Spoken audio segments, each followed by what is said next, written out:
Welcome, folks, to another episode of Timeless Wealth with Dirk and Dietz. I'm sitting here with Sean and Amy. I'm hoping you guys noticed our new background. Looks pretty cool. We're trying to develop the podcast as much as possible. It's going to be fun to look back at the how it's changed, the transition over time, of it, right? from like the beige wall to background. Oh, I agree. How we all started, and you know how like the saying goes, started from the bottom, right? There you go. We established a new bottom. We're definitely moving forward. So I like that. Hey, speaking of markets, we're establishing new bottoms these days. Yes. Today's topic is going to be the third secret to successful investing. I know a lot of you guys have been asking about it, and just to recap, number one, and Sean or Amy here, correct me if I'm wrong, the first one was starting early so you can take advantage of the compounding, right? Compounding, yeah. And the second secret, in case anybody has forgotten, we're here to remind you guys, is staying invested, giving your portfolio and your investments time. Am I correct? Okay. Correct. And the third one, finally, is... Drum roll. Successful wealth transfer. There it is, guys. Also known as estate planning, but we like to call it wealth transfer. We'll talk about some wealth transfer then. I did have one question about successful wealth transfer as it pertains to successful investing, because usually when we think about successful investing, it's a single, I would say, dynamic, right? Like I invest money or whatnot, give it time. It makes sense if I have to give it time. It makes sense that I have to start early. But where does wealth transfer play in? At what factor does it play in successful investing? So that's what I wanted to talk about here today with you guys. So when we think about wealth transfer or successful wealth transfer, immediately people think estate planning, we're talking about wills. Yeah, death, wills, blah, blah, blah. Totally a component of it, but it's not the only thing. Yes, you want to have it documented. Yes, you want to have it thought through. But a big part of wealth transfer and the success where we see clients that do it really, really well is the communication to the next generation about what those funds are meant to do. Right. And that communication piece is the biggest mistake we see all the time. Because a lot of people, one, there's a huge number of Canadians who don't even have a will, so haven't even documented. And then the ones that do document it, they never talk about it. It's like they get it done, they stick it in, a safety deposit box or somewhere, and they never have the conversation with family members about what that says. And what happens, and we've seen the other side, is where somebody does inherit money, it can become a very complicated situation where they become paralyzed. I got this money from mom and dad. What did they want me to spend it on? Can I pay off my mortgage? Should I pay off my mortgage? Am I supposed to save it? And they become stuck. Some people will feel bad about not spending it in the way their folks wanted them to, basically. Others will take that money and it's as good as gone as soon as it comes into their hands. It's very, there wasn't a lot of plan. It gets spent. And again, creating that successful wealth transfer. And this is where we talk about, look at family dynasties, right? So think about the Mellons, the Waltons, the Ford families, how do they create that level of wealth that it goes on from one generation to the next generation and to the next. Right. So it's that transfer from wealth, I guess, from one generation to the next, and making sure or ensuring that the next generation doesn't have to start from a lower threshold of wealth. And that allows for more successful, of course, because think about investing. that compounding, right? It goes to the next generation. Think about all the time in the compounding, going back to the first two secrets. That's actually, successful you're part. Compounding on the time, and you're compounding on the compounding of previous generations. Yeah. Yeah, I mean, when you think about it, if you've done everything properly, understanding the value of time in an investment process and understanding the value of compounding, you're going to have intergenerational wealth. And that wasn't lost on, for instance, Sam Walton when he talked about a Made in America. The biggest stressor in his life is his days were waning. He was at the time he wrote the book Dying of Cancer. Yeah. Was how is he going to convey work ethic and the value of money to subsequent generations of his family, knowing that they're never going to have to likely worry about money for the rest of their lives, generation over generation over generation. If you look at the top, I think 10 wealthiest Americans, top 10 wealthiest people in the world, I think 3 of them are Sam Walton's children. Right. But he was very worried that the values around his creating the wealth was not going to be communicated. Evidently, it has been, and I think the Waltons are actually very successful in their own rights in terms of managing their wealth. But the other side of it is that fortunes basically tend to dissipate after 2 or 3 generations of passing down. After 2 or 3 generations. That the evidence is overwhelmingly suggesting that basically if you have intergenerational wealth, it'll dissipate to zero 2 to 3 generations down the road. So it is important to really convey the values of how you created this wealth, the discipline that went into accumulating it and keeping it, and basically enabling the people that are going to eventually inherit your money, be it your children or other people, that they're not afraid of the inheritance that's coming their way. It's more of an enabler and something that's a positive change in their life. And if you think those families, they're very good at communicating their goals and what values are important to them, what charities are important to them. That's why they're often setting up foundations and things like that. But they do that in a family meeting. And so we're trying to encourage clients to do that. Sit down with a family. And again, every time you think about wealth transfer, you're thinking about death. Yeah. And that's kind of that topic you want to avoid. But it doesn't have to be about that. It doesn't have to be about that at all. It's like, what were the values and how you earned your money? How did you do it? Passing on that education to the next generation so that they don't become stuck or it doesn't disappear fast, and that they have a new plan going forward and everybody can feel good about it. It's a real positive thing that family members can communicate to each other. Well, it's definitely, like the way I see it is it's definitely some kind of an awkward conversation. It could be an awkward conversation. It's almost like, if I just meet somebody I'm intimately related with, or sorry, intimately, and I want to intimately be involved with her. And then things get a little bit serious. And then I bring up the topic of like a prenup, for example. It could be a little bit awkward. I'm going to be asked. Second date, Joel? So to be honest, one time on my 4th date with a girl, I actually did ask her, what do you think about a prenup? And there was no 5th date. I'll tell you that much. Okay. Yep. Well done. I did want to say, it could be an awkward conversation. It's like, if my father, for example, wanted to talk to me about wealth transfer, estate planning, I'd be like, why, Dad, is everything okay? Like, are you going to die soon? Blah, blah, blah. Is it being brought up? Is everything okay? And then I'm going to want to go behind his back, talk to his doctor. So I see that it could be an awkward conversation. It's not the easiest of conversations. But it's also like, jumping into a pool, right? I remember when I used to, race in swimming years and years, like when I was really young, I didn't like it because when you jump in the pool, you're like this flash of cold and then you'd warm up and get used to the pool water. Yeah. It's kind of similar in this case.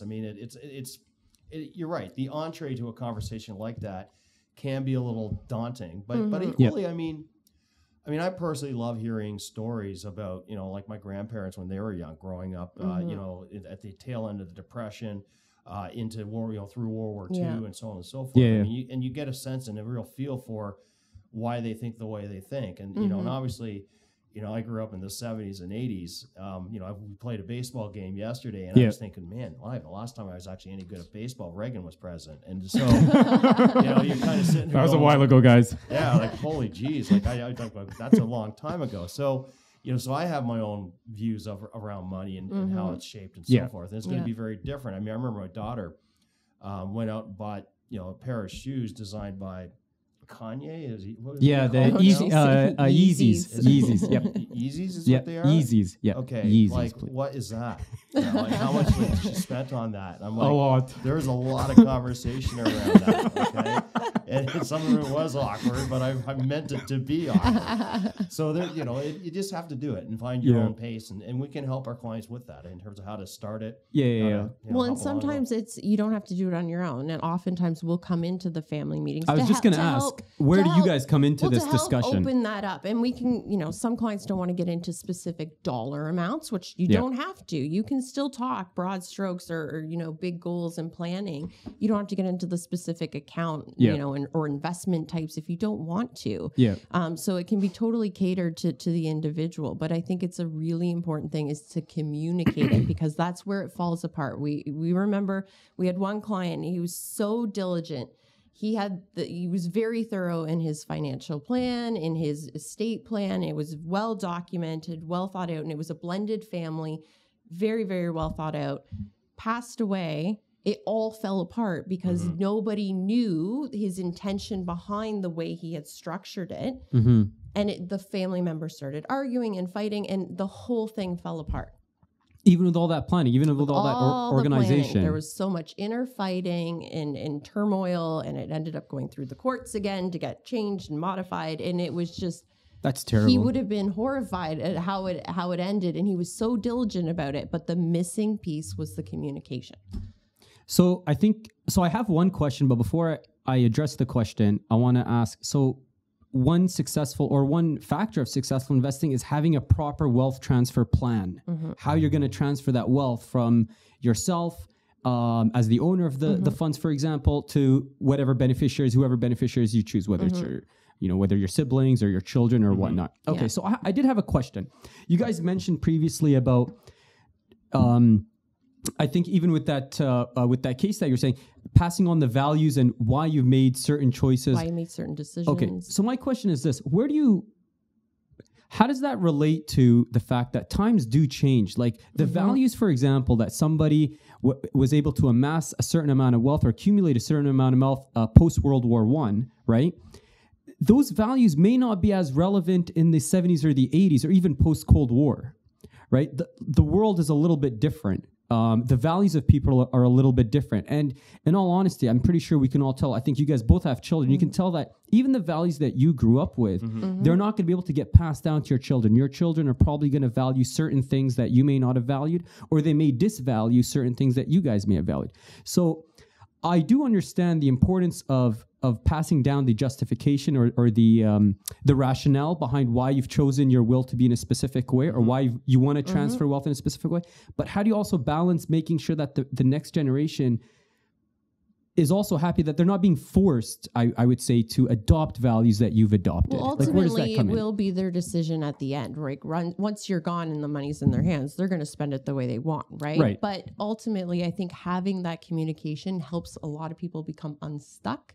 Right. And it also, hopefully some of that sinks in and does kind of pick up like, oh yeah, look at what I did. And maybe I should be thinking about my next transfer and how do I protect my children? How do I pass that on? Yeah. And again, wealth transfer, we're talking about end of life, but today you're seeing clients who are doing down payments for kids' houses. Like there's more transfer going on before. I wish I was instead one of getting the whole lump sum at the end, there's some money being transferred earlier now.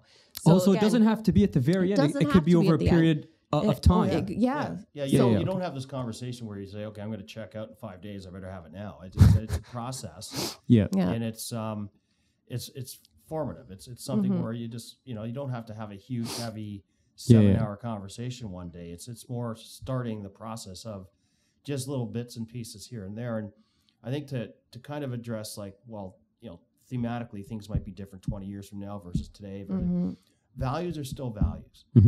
And in all likelihood, a value that applied and was relevant in 1950 is probably going to be relevant in 1970, probably going to be relevant today and 20 years or 30 years from now. So it's more about it. And again, it's not a execution conversation. It's when this happens, don't be afraid. These are the type of things that, you might want to be aware of and so on and so forth. I like the idea of maybe wealth transfer over time, because if I had a certain amount of wealth and one of my wishes was to probably help my child put a down payment for a house, it makes sense that I'd help him now, not 10, 15 years later down the road when property's probably like double what it is now, right? Makes sense. Why would I wait to give him for example, $250,000 down payment, and that would probably pay off, I don't know, a quarter of his house, instead of waiting, I don't know, 10, 15 years, and that house is $1.5 or $2 million and still giving him only $250,000. Right. Yeah. Like it and a does lot of make people sense. are doing that. You just need to think of all the planning that goes into that piece. The planning for the individual giving the gift. Do you have enough to maintain your own lifestyle? What does that look like? The planning of the gift. Now, are you concerned if your child gets married and gets divorced? What happens to that gift?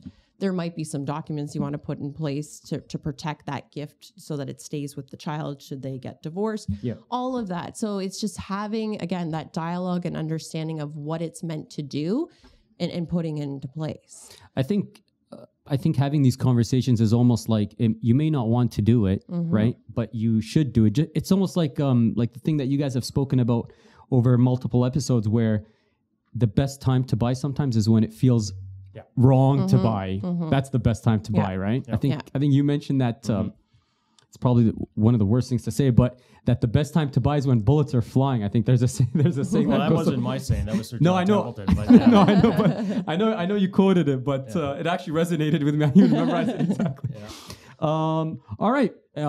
Anything else you guys wanna add to wealth transfer? No, I think it's just the communication piece is key. So yes, having a will is one part of it. Yep. But making sure they understand what's in that document so they're not surprised, so that after the fact there can be harmony and people can It's the move rationale. forward. Yeah. It's the rationale, the way of thought, the methodology of why you chose what you chose. And at the end of the day, whoever's passing over the money, it's his or her money, right? Yep. Like they do at least have, obviously we all know they're going to, they're going to be passed on, but they get to at least have some kind of say how that money gets distributed and how it gets used. You got it. All right, well, folks, there you guys have it. Just to recap, the first secret was starting early.